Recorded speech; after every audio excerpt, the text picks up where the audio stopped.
Hello everyone, and welcome back to PokePaint, the series where I draw new Fakemon to inhabit my fan-made Pokemon region that I call Trapore. Yeah, we're back so soon. I know I just uploaded a PokePaint video like 4 days ago, but that video was super delayed, and since the next video that I was supposed to come out with tomorrow also seems like it's gonna be delayed by quite a bit, I thought I should give you guys something to hold you over till then. And, well, I don't foresee you guys being too upset about getting PokePaint twice a week this week.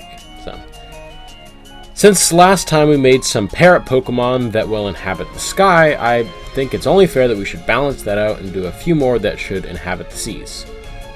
Also, because, you know, I wanted to. And apparently you guys did too, so that works out. I tend to ramble on quite a bit before getting into these Pokemon, so I'm just going to jump right into it now before I come up with anything else to say. So, cuttlefish are a super cool animal, one that I've had the pleasure of seeing in person. Whoever discovered and categorized this creature, however, must have been blind, as this thing is obviously not a fish. It looks more like a squid. Cuttlefish have this really cool ability, however, to, whenever they feel threatened, use the pigmented cells in their skin to make moving patterns that sort of look like TV static. They do this to confuse and intimidate predators more than anything, and it's really cool. While brainstorming ideas to this Pokemon, like I said, I thought how this ability looks like TV static when in motion, and I thought of how TVs achieve this effect. But instead of inflating or contracting pigmented cells like a cuttlefish does, a TV does this by using tiny red, green, and blue LED lights. So eventually the idea developed that this Pokemon would use an LED-like strip on the side of its skin in a similar way to create these trippy images in order to hypnotize other Pokemon in battle. And that was really it. Sometimes a simple design is the best one to go with, especially when my next set of designs is going to be, well, a little more complicated. Its name comes from the words psychic and cephalopod.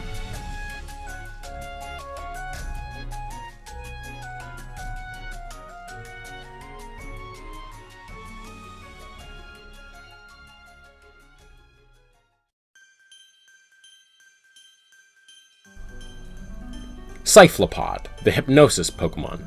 This Pokemon uses the LED-filled screens on its sides to emit frightening patterns and images. They often use these images to hypnotize predators and prey alike, and while they are stuck in their trance, they attack with vicious virality. Okay, that one, like I said, was pretty simple. But now we're going to start on a line that might get a little bit more complicated. I talked last time about branched evolutions and how much I liked the idea, and how there's often at least one, if not more, branched evolutions in each of the regional Pokedexes. So it's a cool concept that brings both evolution-based diversity and in some situations a lot more challenge to a Pokemon game, especially if one evolution is a lot more difficult to get than the other. And with that in mind, an idea that I've had for a little while is to do a sort of mermaid-based Pokemon, since the Trapore region is based on a place in the Caribbean. And except for Primarina, who is a little more of a sea lion than a mermaid, we don't really have any mermaid Pokemon. And also, like I said a few episodes ago, we need more fairy types, and this felt like a good excuse. I had the idea of creating a mermaid line that heavily focuses on sound and music, as one of the main parts of most mermaid-related myths is their hypnotizing song. I wanted to show that in some way in the actual design itself, and I settled on representing that idea with musical symbols, hidden somewhere in each of the forms. For this first form, I drew its pigtails, or what looks like pigtails, to resemble an eighth note when turned upside down. This may have been the Pokemon so far that was the most difficult to get the color palette right for. I didn't want to go right with the obvious pink to show that it's a fairy type, as that's kind of overdone in the main series. I wanted to do a more Delmise situation, if you know what I mean, where it's unclear what the Pokemon's type is until you actually battle it, maybe leaning into its more tricksy nature. To almost mislead a trainer, I gave it a more aquatic color palette. While not going straight for blues after a few tries, I did it in a more subtle way that almost also made it resemble a jester, which I actually kind of liked, even though it wasn't on purpose. Its name, related to the word murky as in murky water, is changed in such a way to make it sound like a Murkyd, a young mermaid.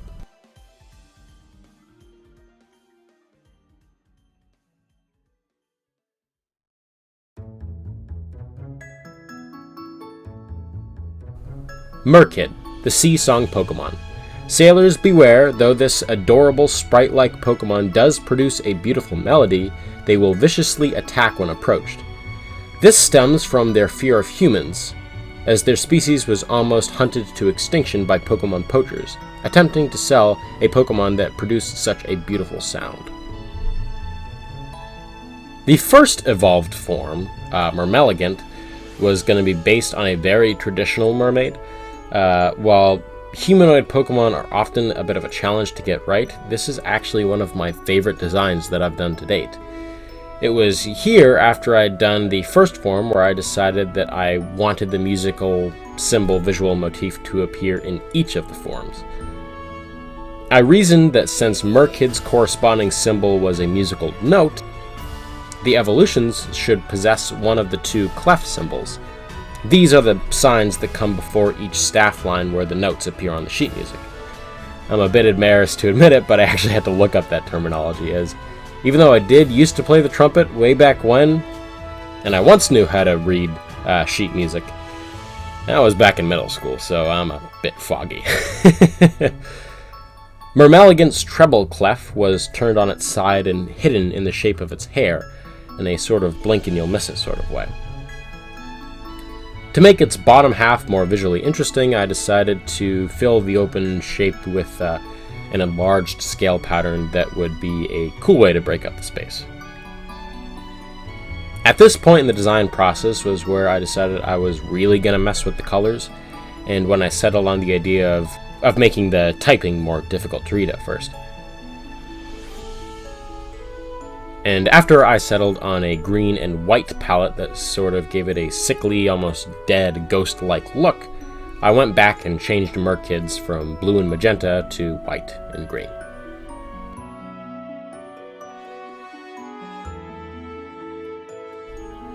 Mermelegant, the Sea Song Pokemon and the evolved form of Murkyd. In the ancient past, this Pokemon seems to have only existed in stories of emphatic sailors, in their legends of women-like sea creatures that would lure unsuspecting seafarers to their deaths. Recently, however, this Pokemon has been discovered as a rare branched evolution in the Murkyd line. The apparent danger in this powerful Pokemon seems to have remained in the real version. I had the least solid idea about what I wanted to do with the second evolution. I knew I wanted to make some visual reference to King Neptune, who is often depicted as a merman, but just going with a male-looking version of Mermelegant was kind of boring and super uncreative. Digging a little further, I found some theories by many historians that what old sailors were actually looking at when they were seeing mermaids were the tails of manatees. I personally don't really see how they can make that mistake, but, well, maybe I shouldn't judge. If I had to spend months at sea at a time for a paycheck, I might get a bit lonely too. So, after combining a few of those ideas, I came up with this Pokemon that just conveniently let me make a very punny name, Mermanatee. Okay, maybe that was a bigger reason for this design than I give it credit for. The evolution method was, to be honest, a bit of an afterthought for me, so I settled on using a prism scale for Mermelegant and a King's Rock for Mermanatee, for the whole King Neptune idea, but I'm not super married to that idea, so if you guys can come up with a better evolution method, then leave it down below, because I might actually end up going with something different. Since, like I said before, I gave Mermelegant a treble clef, I gave Mermanatee the bass clef. And in the same way I did before, I hit it in the hair and the beard.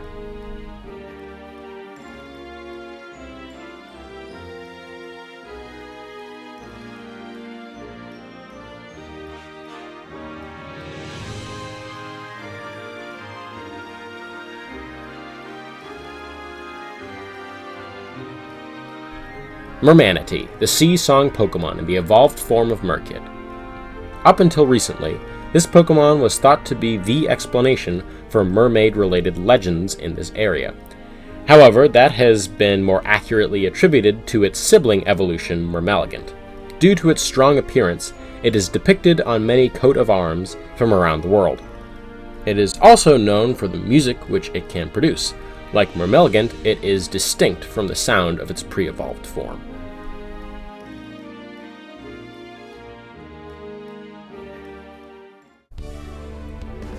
So, there we go. I hope you've liked these 4 brand new Pokemon that I've added to the Pokedex this week. If any of them are worthy enough to land a spot on your team, then let me know. It is almost September, which means summer is basically over. Somehow. That was pretty quick. Well, I guess that sort of makes sense because it was a pretty great summer. I got to really enjoy these projects that I put up each week on the channel, and apparently so did you all, since the channel sort of blew up this summer. I think the last time I looked at my sub count, I was in like the mid 700s, which means I might actually hit 1,000 soon, which I never thought I'd be able to say for real. So even though I don't thank you guys enough, thank you. As long as you guys keep watching, I'll keep making videos related to art, design, and world building. It was a great summer, and I'm super excited for the fall and beyond, where I have some super fun stuff planned. So if you guys want to stick around for that and see more videos like this, I encourage you to subscribe and turn on the bell to get notified when I upload next.